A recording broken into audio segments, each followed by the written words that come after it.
جب اس شخص نے پہلا حملہ کیا تھا مائی صاحبہ کی ذات اقدس پر، تو اس وقت یہ کہا گیا تھا کہ بدعت الرسول کی بے ادبی رسول اللہ کی بے ادبی ہے، بچو اس سے، باز آ جاؤ۔ لیکن وہ شخص باز نہیں آیا۔ اس شخص نے مائی صاحبہ کے متعلق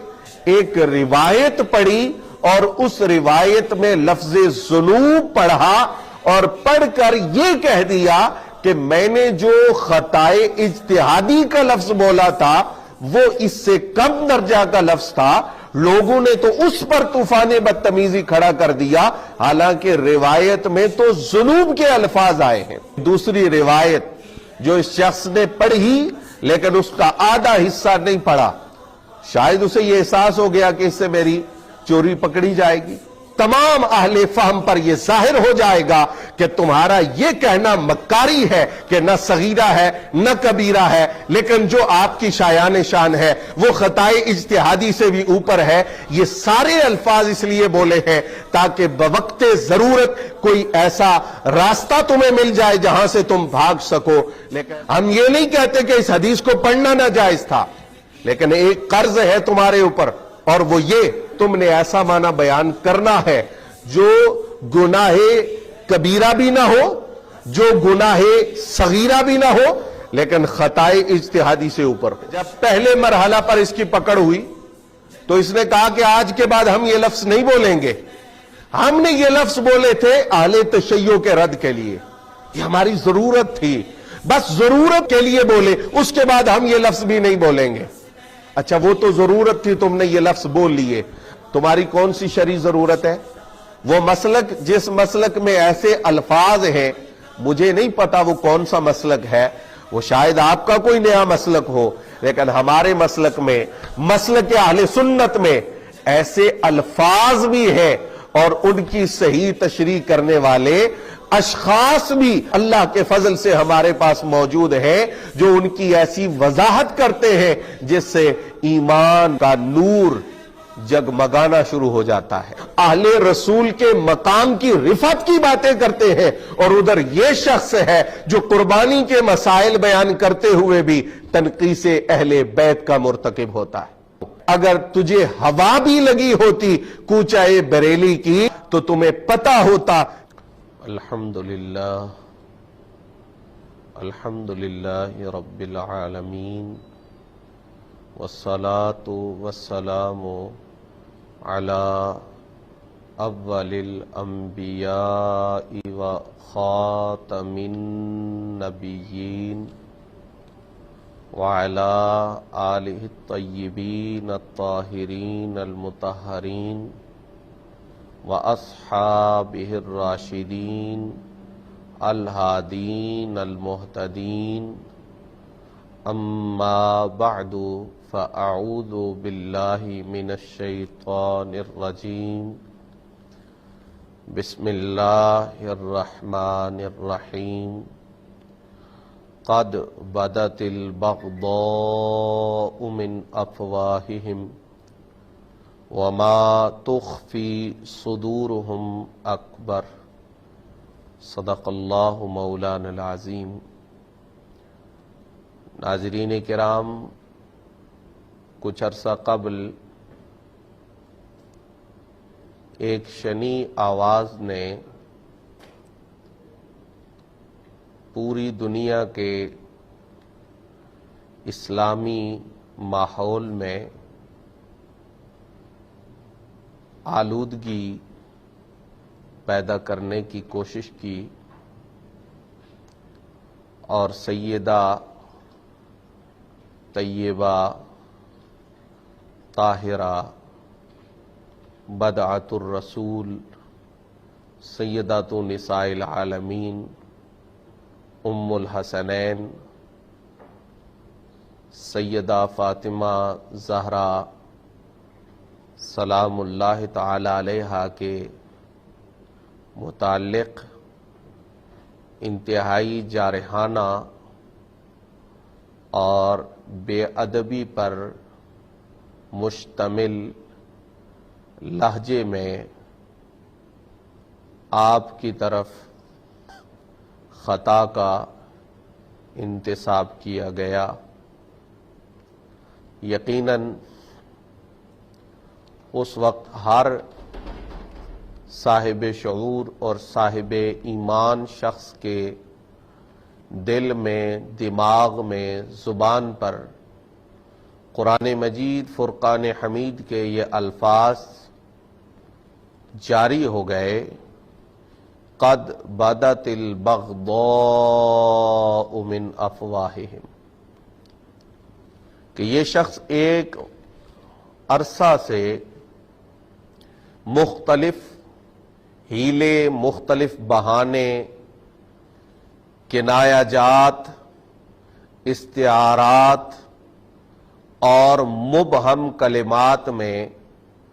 رسول اکرم صلی اللہ تعالی علیہ وآلہ وسلم کے خانوادہ مبارکہ اور اہل بیت رسول کریم صلی اللہ علیہ وآلہ وسلم کے حوالہ سے اپنے باطن میں جو خبث رکھتا تھا اس کا اظہار اس کی زبان سے ہو چکا، لیکن فرض یہ بنتا ہے کہ آخری حد تک اصلاح کی کوشش کی جائے۔ اللہ کریم جزائے خیر عطا فرمائے ان سب لوگوں کو جنہوں نے اس کار ثواب میں حصہ لیا اور اس شخص کو بار بار تنبیہ کی، بڑی محبت سے ناصحانہ انداز میں توجہ دلائی کہ اس میں تمہاری دنیا اور آخرت کا بھلا ہے، فائدہ ہے کہ اپنے رب کی بارگاہ میں اپنے اس گناہ کی توبہ کرو، اپنی اس گستاخی کا علل اعلان ازالہ کرو۔ لیکن مرض بڑھتا ہی گیا جوں جوں دوا کی، وہ شخص اپنے اس کار شنی پر ڈٹا رہا، مصر رہا، اپنی جان چھڑانے کے لیے مختلف ہیلے اور بہانے اختیار کرتا رہا۔ لیکن ایک بات جو ذہن میں بار بار گھوم رہی تھی اور جس کی طرف بار بار توجہ جا رہی تھی وہ یہ تھی کہ قد بدت البغضاء من افواہہم، جو کچھ اس نے اپنے باطن میں چھپایا تھا وہ تو اس کی زبان سے، اس کے منہ سے ظاہر ہوا، لیکن وما تخفی صدورہم اکبر، چونکہ اس کا لہجہ اور اس کا انداز بتا رہا تھا کہ جو کچھ ظاہر نہیں ہوا وہ اس سے بڑھ کر ہے جو کچھ ظاہر ہو چکا۔ اللہ اکبر، یہ کلام الہی کی صداقت دیکھیے اور کلام الہی کی شان دیکھیے کہ کچھ وقت گزرا اور سمجھانا بھی غیر مؤثر ثابت ہوا، نصیحت بھی بے سود نظر آنے لگی، لیکن بات یہاں تک ہی نہیں رہی۔ اس شخص نے جو آج تک اس مسلک کا نمائندہ کہلواتا رہا ہے جہاں پر آداب الوہیت، آداب رسالت، آداب اہل بیت، آداب اصحاب رسول، آداب اولیاء اللہ کا ایسا درس دیا گیا ہے کہ جو صدیوں سے اہل محبت اور اہل عقیدت اور اہل حق کا ایک ایسا ورثہ ہے جس پر وہ ناز کر سکتے ہیں، ایسے مسلک سے تعلق ظاہر کرنے کے باوجود اس شخص نے مائی صاحبہ کے متعلق ایک روایت پڑھی اور اس روایت میں لفظ ذنوب پڑھا اور پڑھ کر یہ کہہ دیا کہ میں نے جو خطائے اجتہادی کا لفظ بولا تھا وہ اس سے کم درجہ کا لفظ تھا، لوگوں نے تو اس پر طوفان بدتمیزی کھڑا کر دیا، حالانکہ روایت میں تو ذنوب کے الفاظ آئے ہیں۔ سیدہ فاطمہ رضی اللہ تعالی عنہ کے لیے رسول پاک صلی اللہ علیہ وسلم نے لفظ ذنوب کا استعمال کیا۔ عملتی ہے جو آپ نے کیے ہیں جس مسلک کے اندر ایسی حدیثیں ہوں جن کے اندر لفظ ذم ہے، اس مسلک میں اتنا طوفان بدتمیزی اٹھایا گیا۔ قرض ہے ان سارے 2 نمبر لوگوں پر وضاحت کر کے جواب دیں۔ گویا کہ قرآن مجید کے یہ الفاظ قد بدت البغضاء من افواہہم وما تخفی صدورہم اکبر، حرف بحرف سچ ثابت ہوئے۔ جو کچھ آنکھوں کے سامنے آیا، جو کچھ کانوں نے سنا وہ کم تھا، اور جو کچھ باطن میں تھا وہ زیادہ تھا۔ اور میں اب بھی دعا گو ہوں کہ اللہ رب العزت یہ جو وما تخفی صدورہم اکبر ہے، اس کا جس حد تک اظہار ہو چکا ہے، اللہ رب العزت یہیں پر توبہ کی توفیق مرحمت فرمائے، وگرنہ معاملہ اس سے آگے چلا جائے تو یقین فرمائیے دنیا اور آخرت کی شقاوت وہ انسان کا مقدر بن جاتی ہے۔ اب میں آپ حضرات کے سامنے وہ روایت پیش کرنا چاہوں گا جس روایت کو ذریعہ بنایا گیا مائی صاحبہ رضی اللہ تعالی عنہا کے حوالے سے حرزہ سرائی کا، اور اس روایت کو پیش کر کے یہ کہا گیا کہ ایسی روایات بھی اس مسلک میں موجود ہے اور تم صرف خطا اجتہادی پہ شور کر رہے ہو۔ روایت یہ تھی حضرت سیدنا ابو سعید خدری رضی اللہ تعالی عنہ کے حوالہ سے آپ سے مروی یہ روایت کہ حضور سرور عالم صلی اللہ علیہ وآلہ وسلم نے سیدہ طیبہ طاہرہ کو فرمایا، یا فاطمہ قومی الی اضحیتک فاشہدیہا فَإِنَّ لَكِ بِأَوَّلِ قَطْرَةٍ تَقْطُرُ مِن دَمِهَا يُغْفَرُ لَكِ مَا سَلَفَ مِن ذُنُوبِكَ۔ اللہ اکبر۔ قالت یا رسول اللہ هذا لنا خاصة قال بل لنا وللمسلمین عامہ۔ اب یہ روایت پیش کر کے کہا کہ یہاں مائی صاحبہ کے لیے ذنوب کے لفظ استعمال ہوئے ہیں، لیکن میں یہ بات بڑے دکھ سے کہہ رہا ہوں کہ جب اس شخص نے پہلا حملہ کیا تھا مائی صاحبہ کی ذات اقدس پر، تو اس وقت یہ کہا گیا تھا کہ بدعت الرسول کی بے ادبی رسول اللہ کی بے ادبی ہے، بچو اس سے، باز آ جاؤ۔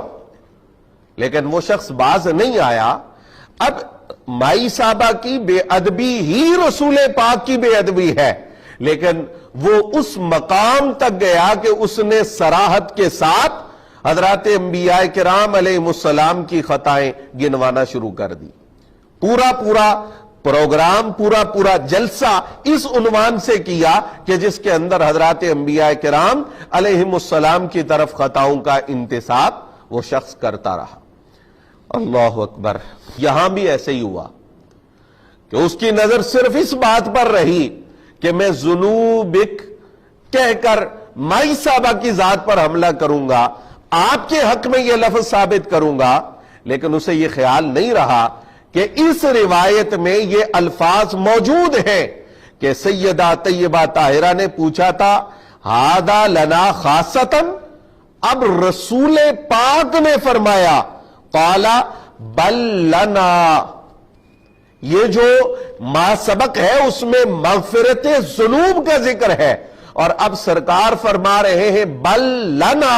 یہ مقولہ حضور کا ہے۔ جب حضور لنا کہیں گے تو کیا آپ کی ذات اقدس اس سے خارج ہوگی؟ کیا حضور اس میں شامل نہیں ہے؟ گویا کہ سرکار کا فرمانا لنا وہ اس بات کی طرف اشارہ کر رہا ہے، بلکہ اس میں واضح اشارہ موجود ہے کہ سرکار دو عالم صلی اللہ تعالی علیہ وآلہ وسلم نے فرمایا کہ یہ ہمارے لیے ہے، یعنی میرے لیے اور میرے اہل بیت کے لیے۔ چلو بارگاہ سیدہ کا پاس تو تمہیں نہ تھا، بارگاہ رسالت کا تو کچھ خیال کرتے، بارگاہ نبوت کا تو کچھ خیال کرتے کہ یہاں مغفرت ذنوب کا تعلق صرف مائی صاحبہ کی ذات کے ساتھ نہیں ہے، صرف مولا علی کے ساتھ نہیں ہے، صرف حسنین کریمین کے ساتھ نہیں ہے، صرف ازواج رسول کے ساتھ نہیں ہے، صرف اہل بیت رسول اور خانوادہ مصطفیٰ کے ساتھ نہیں ہے، بلکہ لنا میں یہ جو دوسرا لنا ہے اس میں خود رسول اکرم صلی اللہ علیہ وآلہ وسلم کی ذات اقدس بھی شامل ہے۔ اور کوئی یہ نہ کہے کہ یہ صرف اشارہ ہے، بلکہ دوسری روایت جو اس شخص نے پڑھی لیکن اس کا آدھا حصہ نہیں پڑھا، شاید اسے یہ احساس ہو گیا کہ اس سے میری چوری پکڑی جائے گی، اس روایت کے اندر یہ الفاظ ہیں، یا فاطمہ قومی الی اضحیتک فاشہدیہا فانہ یغفر لک عند اول قطرۃ تقطر من دمہا کل ذنب عملتیہ وقولی ان صلاتی ونسکی ومحیای ومماتی للہ رب العالمین لا شریک لہ وبذالک امرت وانا اول المسلمین۔ قیلا، ان لفظوں پہ توجہ، جب یہ بات ہو چکی، حضور نے یہ ارشاد فرما دیا تو آپ کی خدمت میں عرض کیا گیا، یا رسول اللہ ھذا، جس چیز کی پیچھے تفصیل ہوئی ہے، جو چیز پیچھے ذکر کی گئی ہے، اور وہ کیا ہے؟ مغفرت ذنب۔ ھذا لکا، یا رسول اللہ صلی اللہ علیہ وسلم، یہ آپ کے لیے ولی اہل بیت کا خاصتاً، اور آپ کے اہل بیت کے لیے ہے بطور خاص، یا یہ تمام امت کے لیے عام ہے یہ حکم؟ قالا، حضور رحمت عالم صلی اللہ علیہ وآلہ وسلم نے فرمایا، لا، یہ صرف میرے ساتھ اور میری اہل بیت کے ساتھ خاص نہیں ہے، بل لنا۔ اب یہاں حضور سرور عالم صلی اللہ علیہ وآلہ وسلم نے یہ نہیں فرمایا کہ بل لأہل بیتی، بلکہ فرمایا بل لنا۔ سوال میں بھی سرکار اور اہل بیت دونوں ہیں، اور جواب میں بھی حضور سرور عالم صلی اللہ علیہ وآلہ وسلم نے اپنے ساتھ اپنے اہل بیت کو شامل کر کے لنا فرمایا ہے۔ فرمایا لنا وللمسلمین عامتاً، یہ میرے لیے اور میری اہل بیت کے لیے بھی ہے، اور تمام اہل اسلام کے لیے عام ہے۔ بارگاہ سیدہ کا خیال نہ آیا، بارگاہ اشخاص اربعہ کا خیال نہ آیا، کم از کم حضور صلی اللہ تعالی علیہ وآلہ وسلم کی ذات اقدس کا خیال کیا ہوتا، ان کی بارگاہ کے آداب کا خیال کیا ہوتا تو تم یہ جسارت نہ کرتے۔ اب چونکہ میری ذمہ داری ہے بحیثیت طالب علم کہ میں اختصار کے ساتھ عرض کر دوں کہ اس روایت کا مطلب کیا ہے، تو یہ بات ذہن میں رکھیں۔ ہمارے بزرگوں نے، ہمارے بزرگوں کا کمال کیا ہے،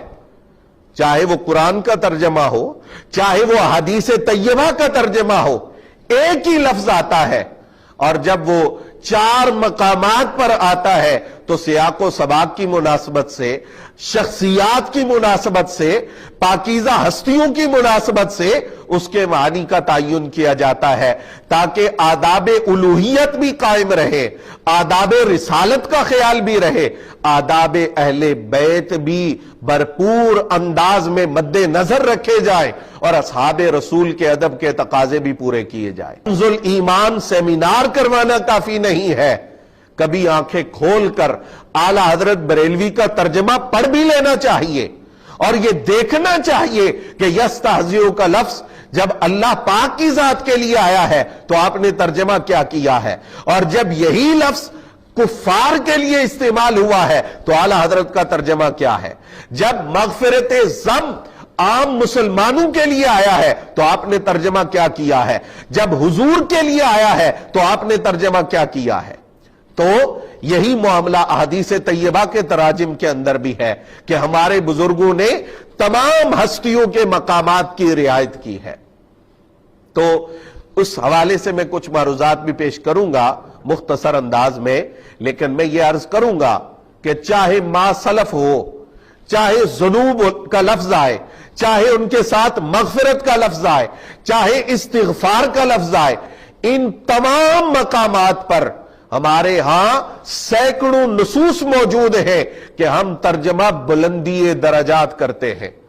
رفعتیں درجات کرتے ہیں. یہ کوئی احمق شخص کہے گا کہ جہاں مغفرت ذنوب کا ذکر آیا ہے وہاں ذنوب کا اثبات پہلے کرو، جہاں ما سلف کا ذکر آیا ہے، ماضی کا ذکر آیا ہے، وہاں ماضی میں پہلے گناہوں کا اثبات کرو پھر ما سلف کے گناہوں کی مغفرت کی بات کرو. یہ کوئی ذی شعور، کوئی ذی عقل، اور جس آدمی کو عقائد اہل سنت کا ذرا سا ادراک بھی ہے وہ یہ بات نہیں کرے گا. وہ یہی کہے گا کہ یہاں اس سے مراد درجات کی بلندی ہے، یہاں اس سے مراد درجات کا علو ہے، یہاں اس سے مراد درجات کی رفعت ہے، اور یہی معنی یہاں پر اس حدیث پاک کا ہے. حضرات محترم، میں یہ عرض کرنا چاہوں گا کہ ہمارے بزرگوں نے ایک لفظ جو مختلف مقامات پر استعمال ہوا ہے شخصیات کو سامنے رکھتے ہوئے اس کے تراجم میں باقاعدہ واضح طور پہ فرق کیا ہے. اس پر میں بخاری شریف سے آپ کے سامنے چند روایات پیش کروں گا. حضرت ابو سعید خدری رضی اللہ تعالیٰ عنہ سے مروی ہے،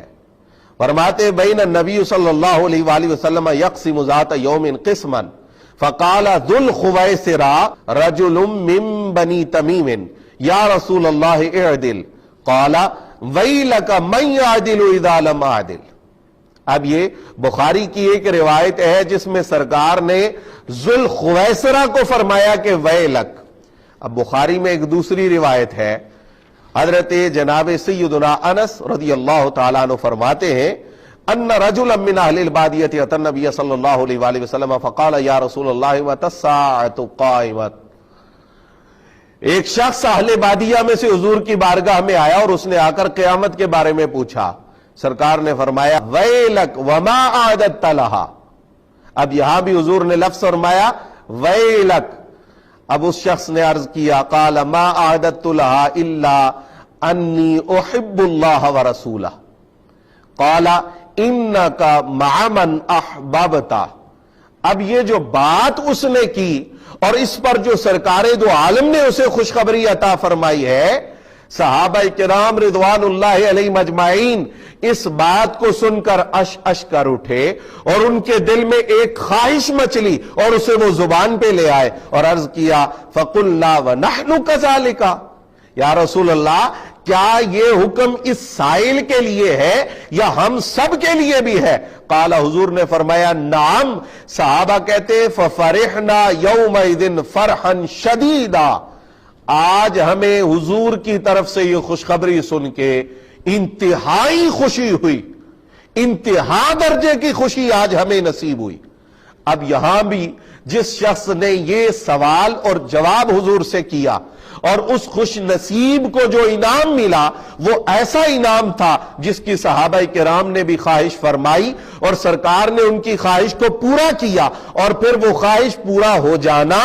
ان کی خوشی کا باعث بنا. ان صحابہ کرام رضوان اللہ علیہ مجمعین کے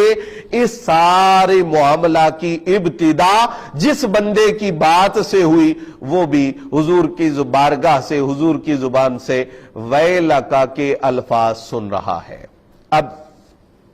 اس پر میں ایک اور روایت جو بخاری شریف کے اندر موجود ہے، حضرت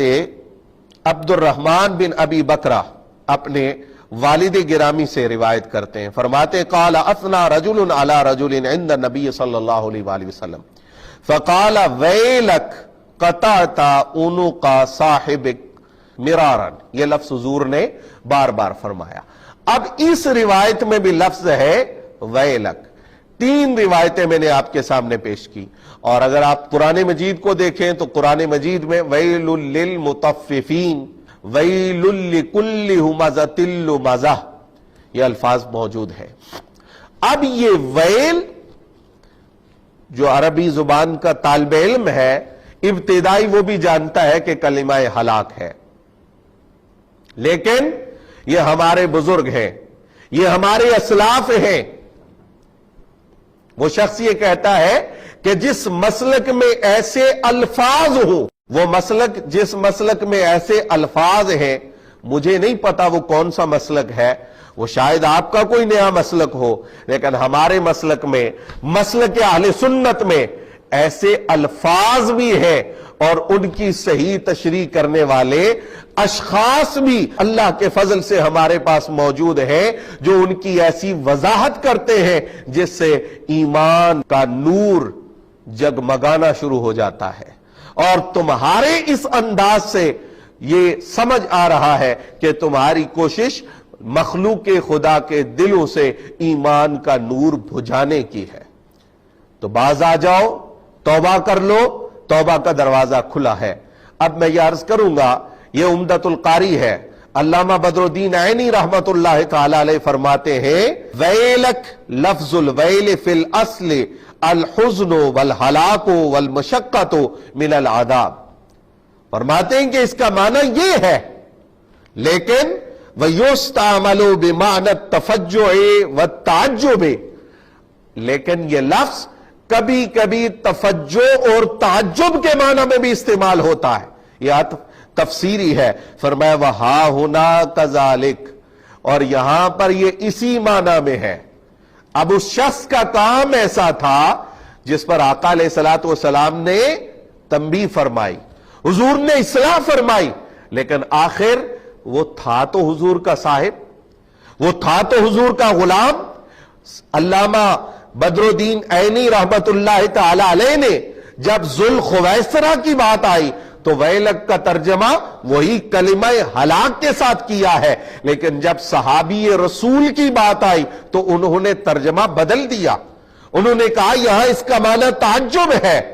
تو میں یہی کہتا ہوں کہ مغفرت ذنوب میرے بارے میں ہو اس کا معنی واضح ہے، ہمارے گناہ ہیں، کبیرہ بھی ہے صغیرہ بھی ہے، ان کی بخشش مراد ہے۔ وہ آج کے کسی انسان کے بارے میں ہو تو مغفرت ذنوب گناہوں کی بخشش کے معنی میں ہوگا، لیکن جب سیدہ طیبہ طاہرہ کا معاملہ ہے تو یقیناً یقیناً یقیناً جس صاحب کے متعلق، جس صحابی کے متعلق لفظ ویل کا ترجمہ علامہ بدر الدین عینی نے کلمہ ہلاک سے ہٹا کر تعجب کیا ہے، اس سے کہیں بلند رتبہ ہے سیدہ طیبہ طاہرہ کا، اور یہ مقام تو اتنا نازک ہے جہاں سیدہ کی بات نہیں، جہاں حضرت علی کی بات نہیں، جہاں حسنین کریمین کی بات نہیں، بلکہ خود سید الانبیاء والمرسلین ان کو اپنے ساتھ ملا کر لنا فرما رہے ہیں۔ تو اس کے باوجود اگر تم یہاں ترجمہ وہ کرو کہ جس میں یہ پہلو نکلتا ہو کہ یہ خطائے اجتہادی سے تو کم از کم اوپر بنتا ہے، تو یہ تمہاری وہ گمراہی ہے جو متعدی ہے اور جس کو تم دوسرے لوگوں تک پہنچا رہے ہو۔ ترجمہ کیا ہوگا، مطلب کیا ہوگا کہ یہاں مائی صحابہ کے اور حضرات خمسہ کے اس سرکار دو عالم اور حضرات اربع، ان سب کو ملا کر ان پانچوں حضرات کے درجات جو بہت عالی ہے، جو بہت بلند ہے، جو بہت رفیع ہے، ان کی مزید بلندی وہ اس وقت حاصل ہوگی جب قربانی کے جانور کے پاس وہ تشریف فرما ہوں گے اور قربانی کے جانور پر چھری پھیری جائے گی، اور نتیجتاً درجات کی بلندی اللہ رب العزت ان پاکیزہ ہستیوں کے لیے ثابت ہونے کا اعلان فرما رہا ہے اپنے محبوب پاک علیہ الصلوۃ والسلام کی زبان اقدس سے۔ حضرات گرامی قدر، میں چونکہ یہ صاحب لوگوں کو بہت بڑا دھوکہ دیتا ہے، کہتا ہے کہ جناب آپ اگر مائی صاحبہ کے حوالے سے یہ احتیاط والا ترجمہ کریں گے، اگر آپ مائی صاحبہ کے حوالے سے لفظ ذنوب کو لفظ ذنوب کے معنی میں نہیں رکھیں گے بلکہ اس کا معنی درجات کی بلندی، یہ میں واضح کر رہا ہوں کہ اس نے لفظ ذنوب کو لفظ ذنوب کے معنی میں ہی رکھا ہے، اور جو اس کے کلام سے ظاہر ہے آپ سن سکتے ہیں۔ اس قطرے کی وجہ سے آپ کے وہ بخش دیے جائیں گے جو ماضی میں ذنوب آپ کے گزرے ہیں، جو آپ نے کیے ہیں، اللہ ان میں سے ہر ایک کو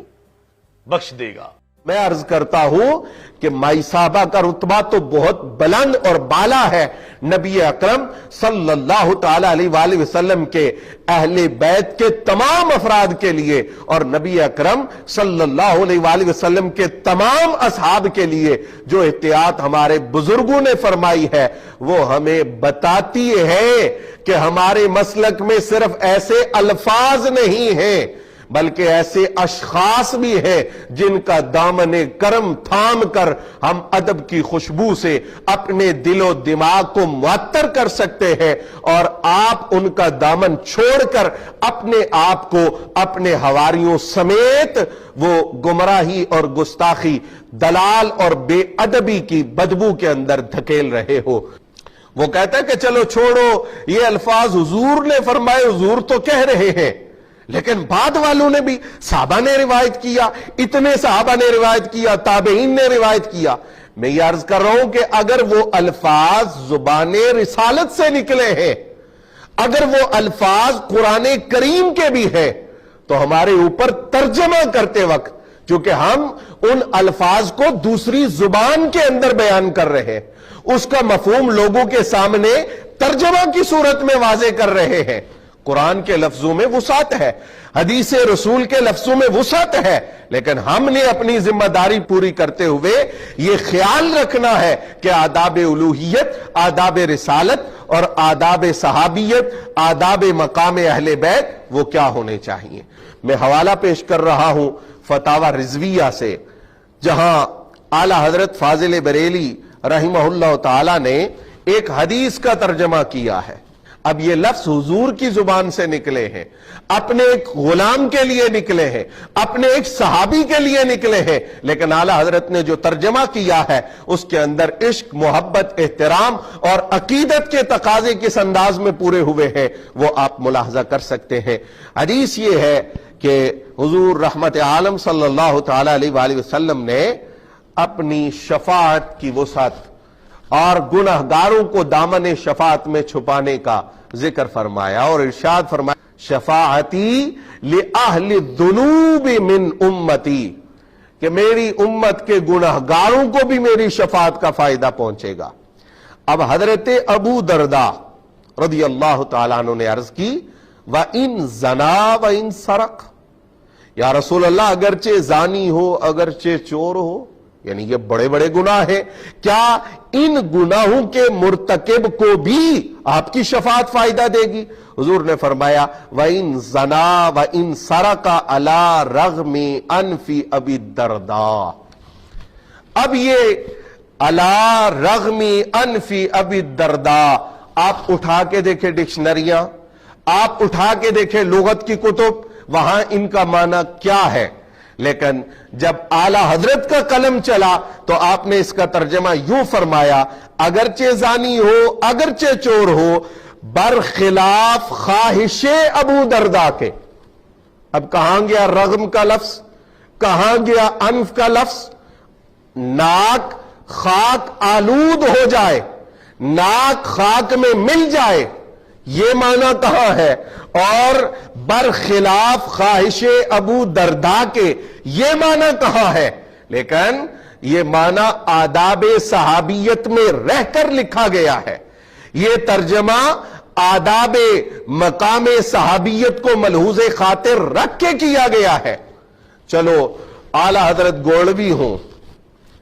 وہ اہل بیت رسول کے ایک فرد ہیں، تم ان کی ساری باتیں ماننے کے لیے تیار نہیں ہوتے ہو، خود بھی کہتے ہو، میں کب کہتا ہوں کہ ان کی ساری باتیں میں مانتا ہوں؟ کچھ لوگ یہ بھی کہتے ہیں کہ کیا جو کچھ بھی پیر صاحب نے لکھا وہ تم سب کچھ مانتے ہو؟ تو میں کہتا ہوں میں اس کا کب اعلان کر رہا ہوں؟ ہاں، جو کچھ بھی انہوں نے لکھا لوگوں کو جہنم سے بچانے کے لیے میں وہ سب مانتا ہوں۔ کوئی اور بزرگ ہوں وہ تمہارے لیے معتبر نہیں ہوں گے، جن کے نام کو فروخت کرتے ہو، کم از کم ان کا دامن تو پورے طریقے اور سلیقے سے تھام لو۔ اعلی حضرت بریلوی رحمت اللہ تعالی علیہ جنہیں اپنا امام کہتے ہو، جنہیں اپنا پیشوا کہتے ہو، انہوں نے ایک لمبی جنگ کی ہے آداب الوہیت کے لیے، انہوں نے ایک لمبی جنگ کی ہے آداب رسالت کے لیے، ان کی ایک طویل جد و جہد ہے آداب اہل بیت کے لیے، ان کا ایک بے مثال کارنامہ ہے